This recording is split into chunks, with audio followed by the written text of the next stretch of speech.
ഇൻവെൻട്രീൻ്റെ സക്കാത്ത് calculation നമ്മൾ പറഞ്ഞു. പിന്നെ മറ്റൊന്ന് ക്യാഷിലുള്ള ട്രാൻസാക്ഷൻ്റെ. അപ്പോൾ ക്യാഷ്, ബാങ്ക്, റിസീവബിൾസ് ഇങ്ങനെയുള്ള സാധനത്തിൻ്റെ മുകളിലാണ് നമ്മൾ സക്കാത്ത് കൊടുക്കേണ്ടി വരിക.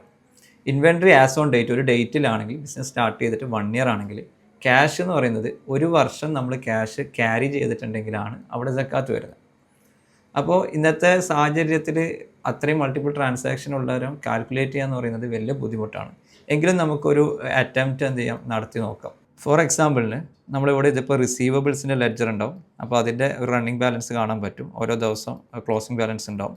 അതേപോലെ തന്നെ ബാങ്ക്, അതേപോലെ ക്യാഷ്.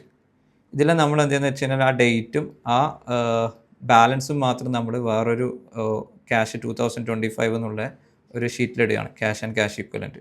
അപ്പോൾ അതിൽ ഈച്ച് ഡേറ്റ് അതിലെ cash balance, bank balance, receivable balance കിട്ടും.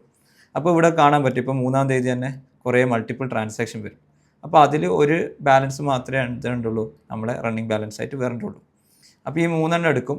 ഇവിടെ നിന്ന് നമുക്ക് എന്ത് ചെയ്യാൻ പറ്റും, ഇപ്പുറത്ത് വന്നിട്ട് ഇവിടെ ഒരു എക്സ് ലുക്കപ്പിൽ ഈ ഒരു ഫംഗ്ഷൻ നിങ്ങൾ എന്ത് ചെയ്യാം, ഒന്ന് സൂം ചെയ്ത് മനസ്സിലാവും. ഈ എക്സ് ലുക്കപ്പിൽ നമ്മൾ എന്ത് ചെയ്യും, ഈ ഷീറ്റ് എടുത്തിട്ട് പിന്നെ 1-ാം തീയതി ഈ ക്യാഷിൻ്റെ ഈ ഡേറ്റ് വെച്ചിട്ട് ഏതാണ് ക്യാഷ് ബാലൻസ് വരുന്നതെന്നുള്ള നമുക്ക് കാൽക്കുലേറ്റ് ചെയ്യാൻ പറ്റും. അപ്പോൾ ആ രൂപത്തിൽ ഈ ഫിഗേഴ്സ് ഈ എക്സ് ലുക്കപ്പ് ഉപയോഗിച്ച് ബാങ്കിൻ്റെതും അതേപോലെ തന്നെ റിസീവബിൾസിൻ്റെ ഒക്കെ എന്ത് ചെയ്യാൻ പറ്റും, നമുക്ക് കാൽക്കുലേറ്റ് ചെയ്യാൻ പറ്റും. ആ ഫംഗ്ഷൻ വേണമെങ്കിൽ ഞാൻ കമൻറ്റ് ബോക്സിലിടാം. സോ ഈ രൂപത്തിൽ നമ്മൾ 1-ാം തീയതി മുതൽ ഏകദേശം 31 ഡിസംബർ, ഇതിപ്പോൾ ഈ ഒരു ഇയറിൻ്റെതാണുള്ള ക്യാഷ് 2026 എന്ന് പറഞ്ഞിട്ട് വേറെ ഉണ്ട്. അപ്പോൾ ബാക്കി പീരീഡ് എന്താ അതിൽ വരും.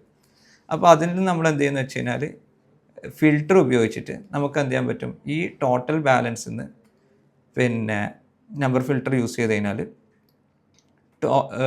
ബോട്ടം ഒരു 20 ഡേറ്റിലുള്ള നമുക്ക് എന്ത് ചെയ്യാം, ബോട്ടം 20 ബാലൻസ് നമുക്ക് എടുക്കാൻ പറ്റും. അപ്പോൾ നിങ്ങൾക്ക് ഈ ഇതിൽ ഓരോ ബാലൻസ് കാണാൻ പറ്റും. ഇതിൽ ഏറ്റവും മിനിമത്തിലുള്ളതാണ് നമ്മളെ ഒരു വർഷം നമ്മൾ കീപ്പ് ചെയ്തിട്ടുള്ള ക്യാഷ് എന്ന് പറയുന്നത്. അപ്പോൾ ആ കാൽക്കുലേഷൻ നമ്മൾ ഇങ്ങോട്ടേക്ക് പോകുമ്പോൾ ഇതിൽ ലാസ്റ്റ് ഒരു 10 എടുത്തിട്ടുണ്ട്. ഇതിന് നമുക്കൊരു ഫിഗർ ഓൺ ആൻ ആവറേജ് നോക്കിയിട്ട് എന്ത് ചെയ്യാൻ പറ്റും, സെലക്ട് ചെയ്യാൻ പറ്റും. അങ്ങനെ നമ്മളിപ്പോൾ ഇവിടെ കൊടുത്തിട്ടുള്ള ക്യാഷ് ഇക്വലൻ്റ് എന്നുള്ളത് 20,89,000 ആണ്. അപ്പോൾ അതിൻ്റെ സക്കാത്ത് ഇവിടെ 52,000 കിട്ടിയിട്ടുണ്ട്.